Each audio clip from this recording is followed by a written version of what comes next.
Assalamualaikum teman-teman.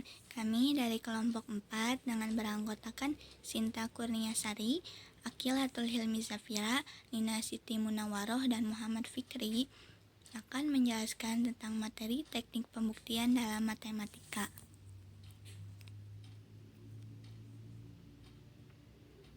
Dalam materi kali ini, kita memiliki 5 pembahasan.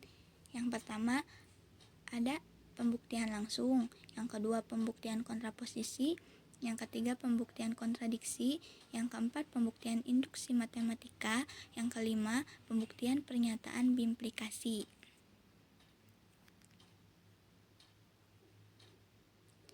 Sebelum membahas teknik pembuktian dalam matematika, kita harus tahu dulu beberapa bentuk umum bilangan ganjil dan bilangan genap. Bilangan genap sendiri mempunyai definisi bilangan yang habis jika dibagi dengan 2. Bentuk umum bilangan genap yaitu n sama dengan 2k k elemen z plus. Sementara bilangan ganjil memiliki definisi bilangan yang tidak habis jika dibagi dengan 2. Bentuk umumnya ada 2. Yang pertama, n sama dengan 2k min 1 k elemen z plus, atau n sama dengan 2k plus 1 k elemen z plus. Kita masuk ke pembahasan yang pertama, yaitu pembuktian langsung. Pembuktian langsung adalah suatu pembuktian pernyataan matematika dengan menggunakan implikasi. Bentuknya P maka Q. Lanjut ke contoh, jika n bilangan ganjil, maka n kuadrat bilangan ganjil. Buktikan bahwa pernyataan itu benar dengan pembuktian langsung. Diketahui P sama dengan n bilangan ganjil. Q-nya sama dengan n kuadrat bilangan ganjil. Buktikan P maka Q. Jawaban: kita anggap P adalah benar, yaitu n adalah bilangan ganjil. Artinya n sama dengan 2k min 1 k elemen z plus. Maka n kuadrat sama dengan 2k min 1 kuadrat sama dengan 2k min 1 dikali 2k min 1. Kita kalikan pelangi, 2k kali 2k, 2k kali min 1, min 1 kali 2k, dan min 1 kali min 1. Hasilnya ialah 4k kuadrat min 4k plus 1 sama dengan 4k kuadrat min 4k plus 1 sama dengan 2 dalam kurung 2k kuadrat min 2k plus 1 sama dengan 2m plus 1 m elemen z plus. Bentuk 2m plus 1 merupakan bentuk bilangan ganjil, jadi terbukti bahwa n kuadrat adalah bilangan ganjil dan terbukti pernyataan tersebut adalah benar.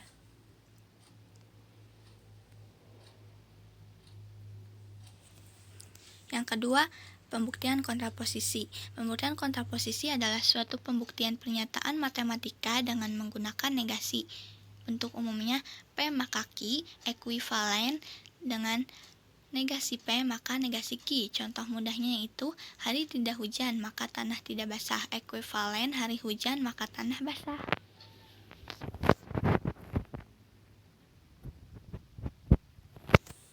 Lanjut ke contoh, jika 5n plus 2 bilangan genap, maka n bilangan genap. Buktikan pernyataan tersebut menggunakan pembuktian kontraposisi. Diketahui P sama dengan 5n plus 2 bilangan genap, Q sama dengan n bilangan genap. Negasi P sama dengan 5n plus 2 bilangan ganjil, negasi Q-nya n bilangan ganjil. Jawaban: kita buktikan dengan kontraposisinya, yaitu negasi P maka negasi Q. Cara pembuktiannya sama dengan pembuktian langsung. Anggap negasi Q ialah benar, yaitu n sama dengan 2k min 1 k elemen z.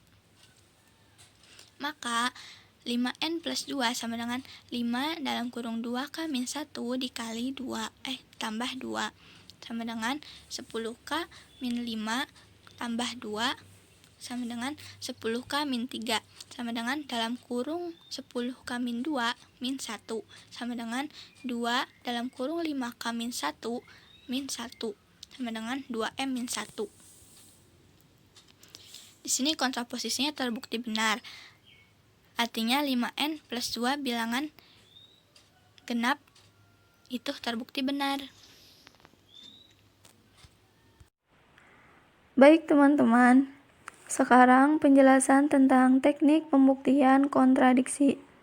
Nah, Dari asal katanya sudah jelas bahwa kontra memiliki arti bertolak belakang atau berlawanan.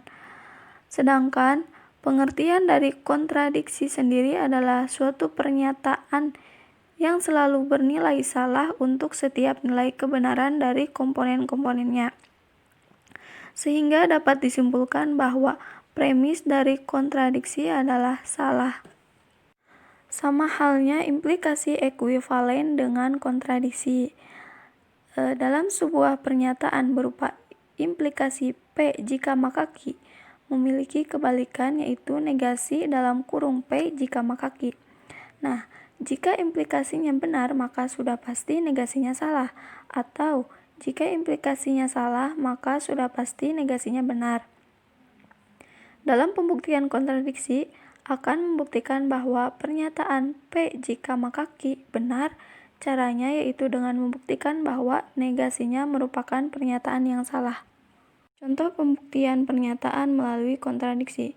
Jika N bilangan genap, maka 3N plus 7 bilangan ganjil. Pernyataannya dapat ditulis P jika maka Q, dengan P sebagai N bilangan genap dan Q sebagai 3N plus 7 bilangan ganjil. Dalam penyelesaiannya, kita harus tahu terlebih dahulu tentang rumus bilangan genap dan bilangan ganjil sebagaimana yang telah dijelaskan sebelumnya.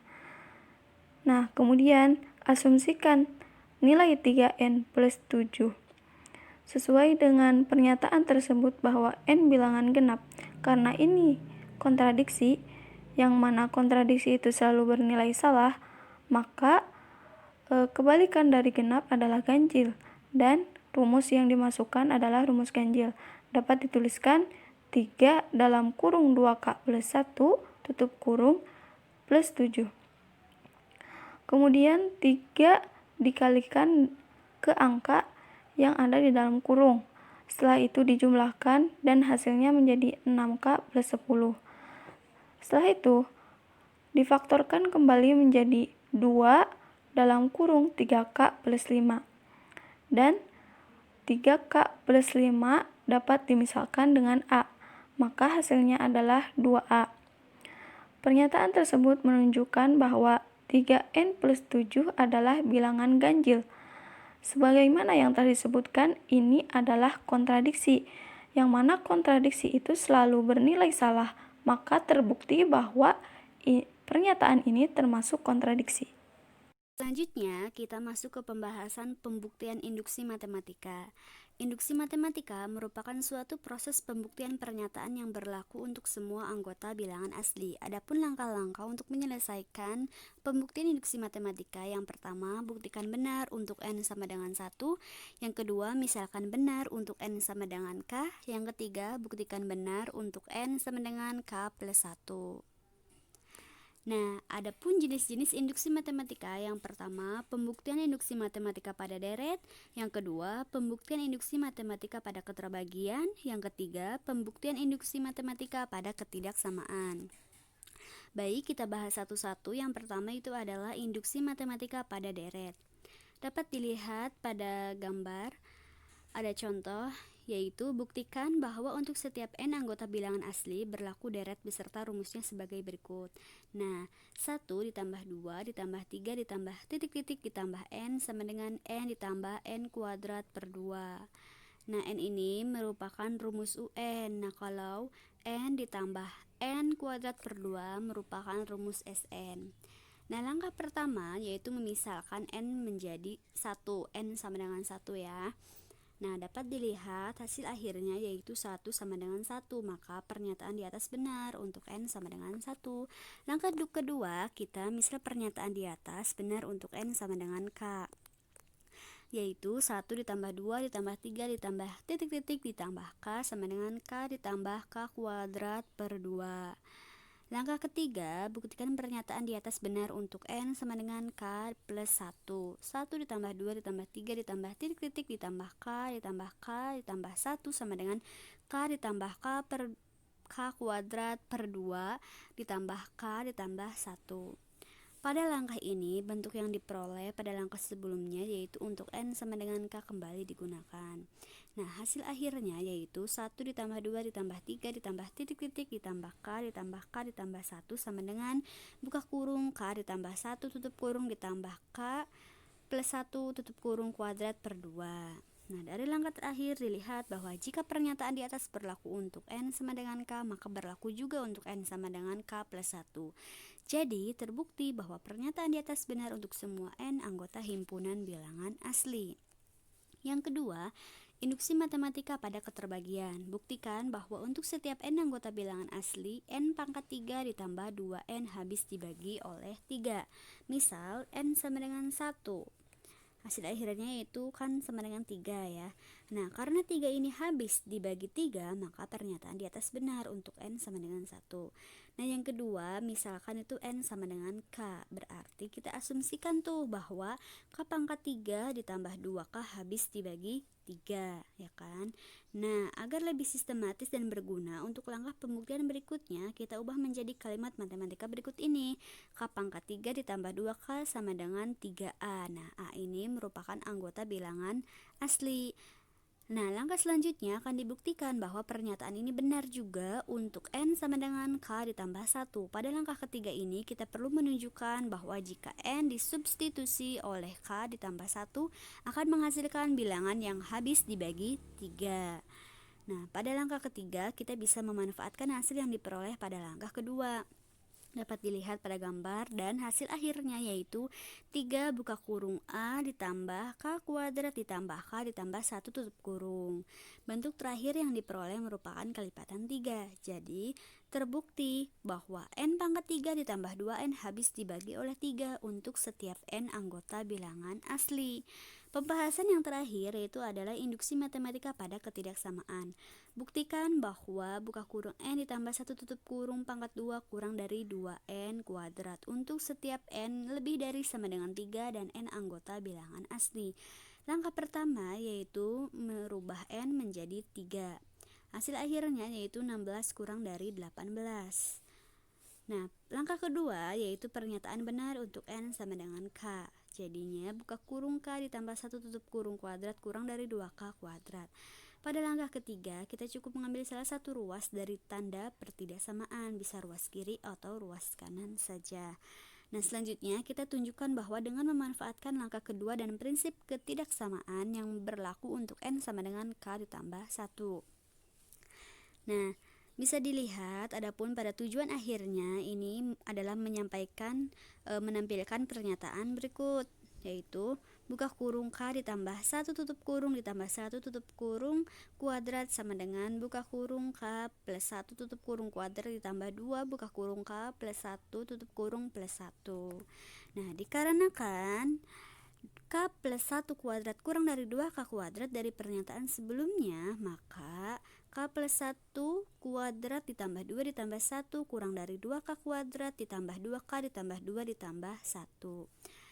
Nah, karena 2K plus 1 kurang dari 4K, maka ketidaksamaan di atas bisa ditulis menjadi seperti pada di gambar dan bentuk akhirnya yaitu K plus 1 kuadrat kurang dari 2 buka kurung K plus 1 tutup kurung kuadrat. Nah, bentuk akhir menunjukkan hasil akhir yang ingin diperoleh. Berarti pernyataan buka kurung N ditambah 1 tutup kurung kuadrat kurang dari 2N kuadrat untuk setiap N lebih dari sama dengan 3, N anggota bilangan asli terbukti benar. Beralih ke pembuktian pernyataan biimplikasi. Biimplikasi merupakan dua pernyataan atau kalimat terbuka yang dihubungkan dengan kata hubung jika dan hanya jika. Sebagai contoh, Lisa memberikan uang kepada adiknya jika dan hanya jika Lisa lulus ujian. Nah, untuk menentukan apakah pernyataan tersebut benar atau salah, kita dapat menggunakan tabel kebenaran, seperti pada gambar. P sebagai Lisa memberikan uang kepada adiknya dan Q sebagai Lisa lulus ujian.